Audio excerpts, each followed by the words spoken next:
Hey, what's up, guys? Well, how you guys? This is gonna be fantastic.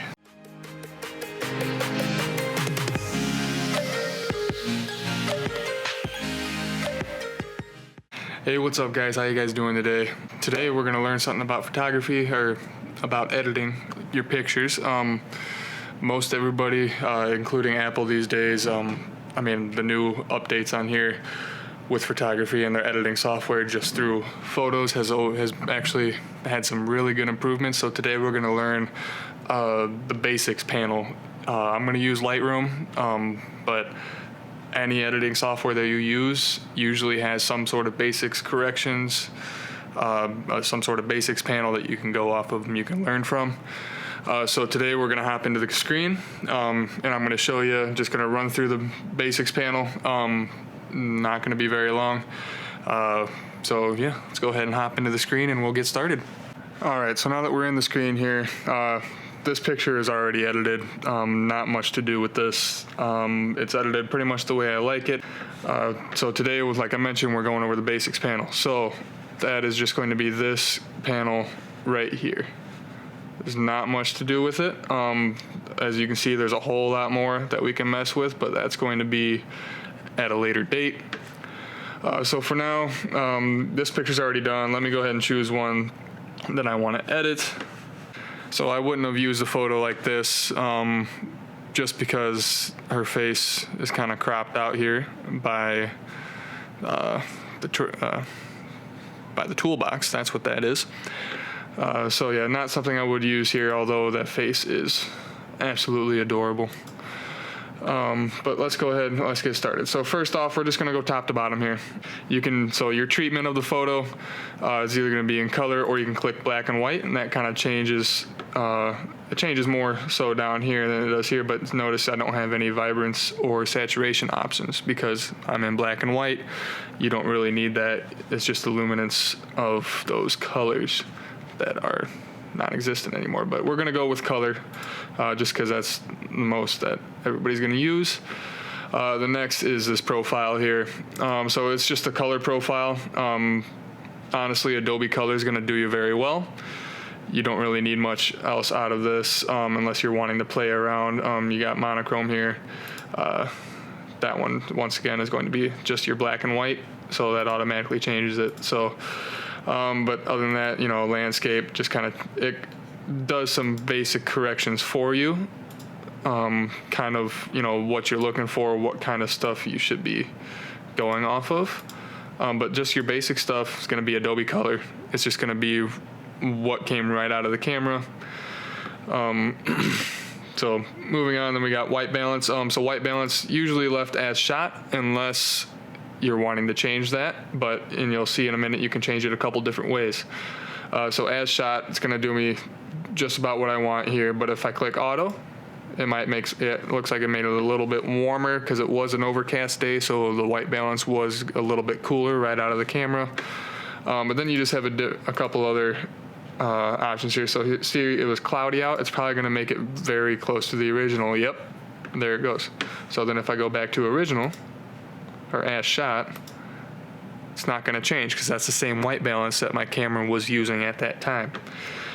Now, if you don't want to change it on a big step, you can change it with the slider. So maybe I want it a little bit warmer, but I don't want it crazy warm. You got the temp slider here. Now I just brought it up, and it brought it up like that. So then your tint. So I'm noticing here a little bit, especially since I brought the temperature up, I got some green going on back here, a little extra green. You might not be able to tell, but just because, I'm the one who took the picture, I know it didn't look like that. So then you have your tint slider here. I can make it more green. Looks like it's shot in a laboratory with fluorescent lights. I can bring it up and go purple, or magenta, I guess. I call it purple. So, you add too much, it's going to show very soon. What I'm looking at here is, of course, the background and the gray area. That's going to be the big tell. But how I know if I added too much is I'm looking at the white of the truck here. So once that starts turning a little too purple, more than I would like, I can back off. And I think I like that right about there. It takes some of the extra green tint out of the background, so now you got more of a gray. Now we come down to the tone panel. So this is going to be the biggest part of your editing process here. So if I go ahead, I can click auto here. I can always reset it later, but I can click auto. Sometimes I like to see just what the system would want me to do. So I click auto here. So it adjusted. So looks like my exposure was actually pretty spot on when I took this picture, which I would agree. And actually, besides where Lila is facing, this actually was a pretty good picture, colors and tones wise. So I added some contrast. This is actually almost probably what I would do. Maybe I'm not as much off on the highlights there, but that's just me. I do like a little, sometimes I like a little haziness to the picture. But yeah, so let's go ahead and reset that. And I'll talk you through. So exposure here. So the exposure is pretty good as shot. It was an overcast day, so it's really easy not to get a lot of harsh shadows because the light is very soft. So maybe I do want to step that up just a little bit, just because once we get down to this presence panel, clarity is a big desaturator. It pulls a lot of the color out and a lot of the light out. So start by stepping up in the exposure a little bit. Maybe I want to add some contrast to it, just because Lila, she's kind of the same color as the field in the background, but if I could bring her outline out a little bit more, contrast is going to help with that. So just add a little more contrast there. There we go. Now highlights. Now normally, so highlights is what you really want to focus on when you shoot in direct sunlight. That's going to get rid of some of your harsh lines. It's not going to get rid of all of them, but it will help. And take away some glare, especially if you're taking pictures of water. Dragging those highlights down is just gonna bring that to a crystal clear photo. So we bring it down. Now notice it's not really changing too much. Like I said, it's not sunny out, so it's not gonna change a whole lot. Shadows are just gonna go up just because she's got some dark eyes and dark features. So if I zoom in there and I bring up the shadows, so now her eyes kind of lighten up a little bit. That nose comes into picture. Now I like that right there. Yeah, let's keep that. So now we got some more detail showing in the face. All right, next is the whites. So we got a lot of white here.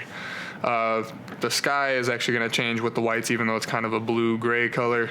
But the white here, so now we just want to make sure that, because we mess with the two sliders here, we just want to make sure those whites are still white. So if you add a little bit here, it's just going to make those whites pop. It also, this kind of goes hand in hand with highlights.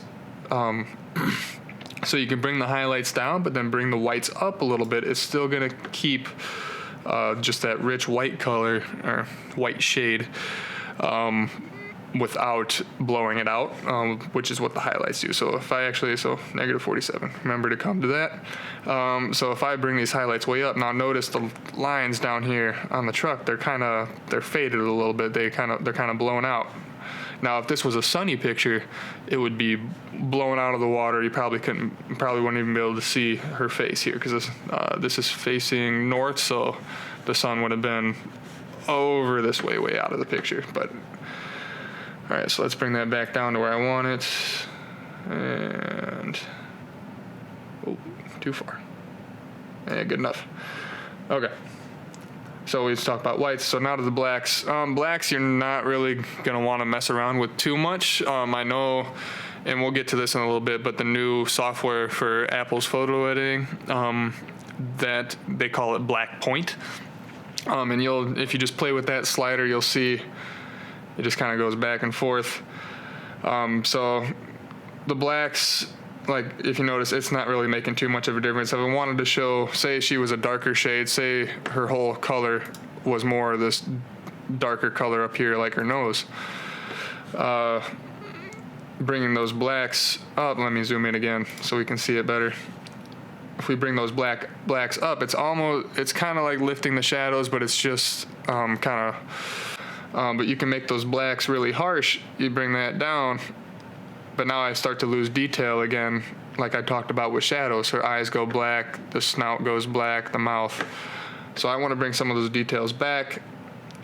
Maybe I do want to accentuate those black aspects though, so I'm actually going to leave it in the negatives, but not too much, just to get those real dark areas. All right, so that's pretty much your tone panel.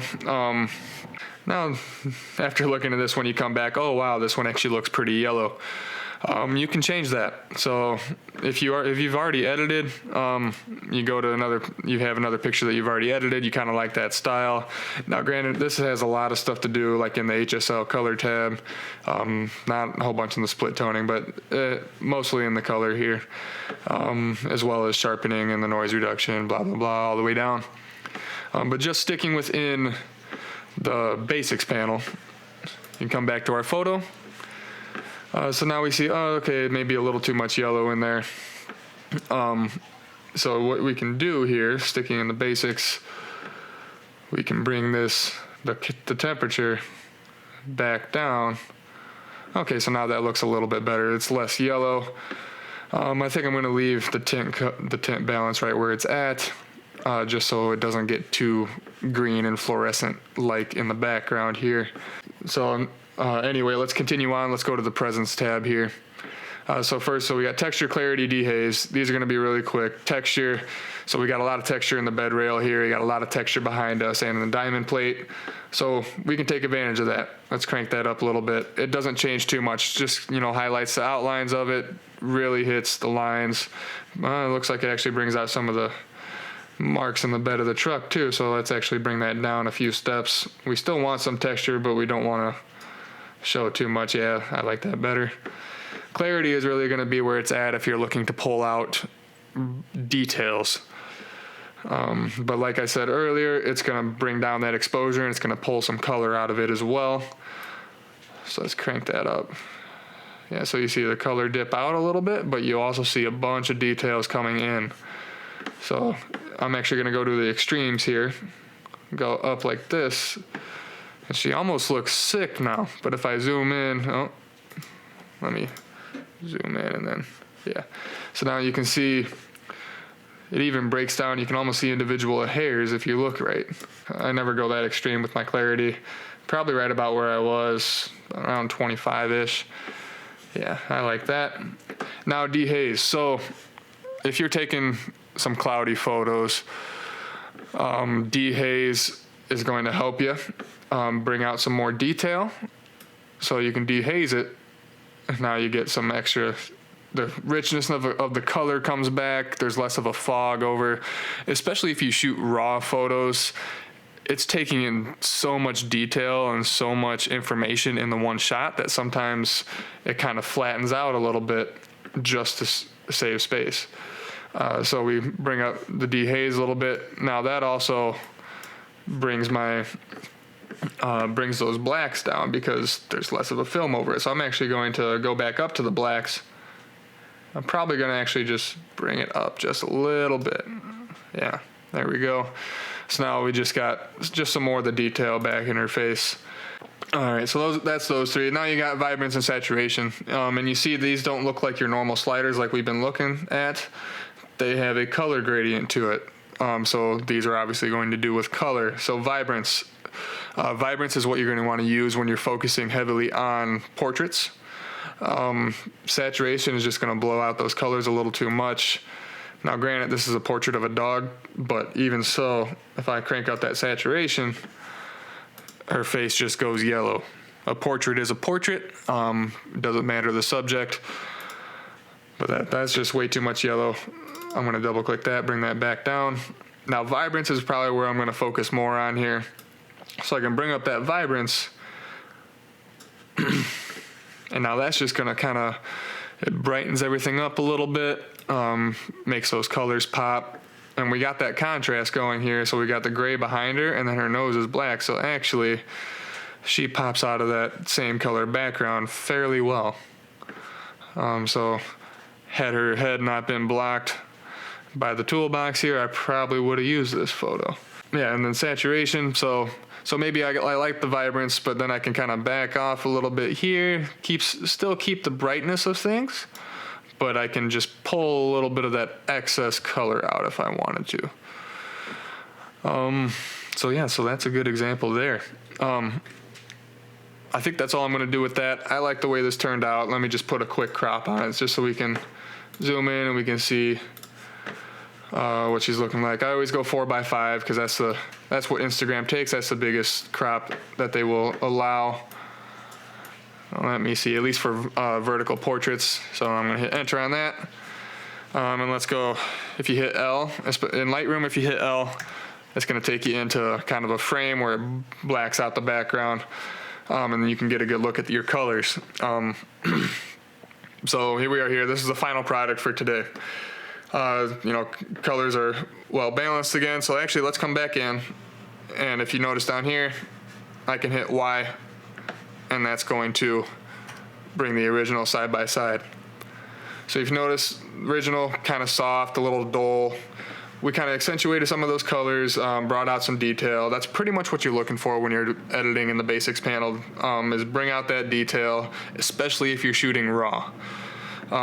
Use that detail to your advantage, because no matter how much you zoom in, you've still got a lot of detail to work with there.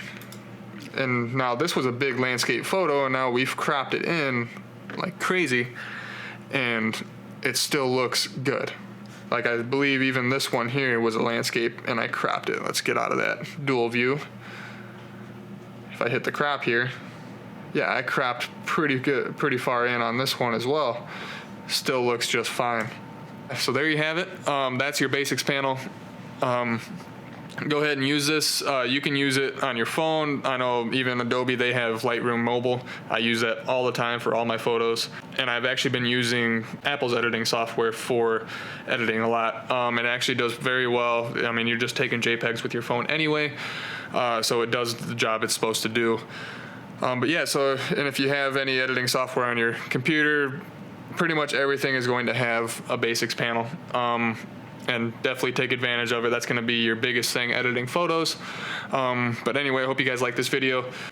There will be more coming. I suck at actually working up the nerve to record videos, but I am getting better. I've been practicing at the gym. Actually, I record myself working out. Haven't done too much talking, but we're working on that. So go ahead and do what you guys do best. Have a day, and I will see you guys in the next video.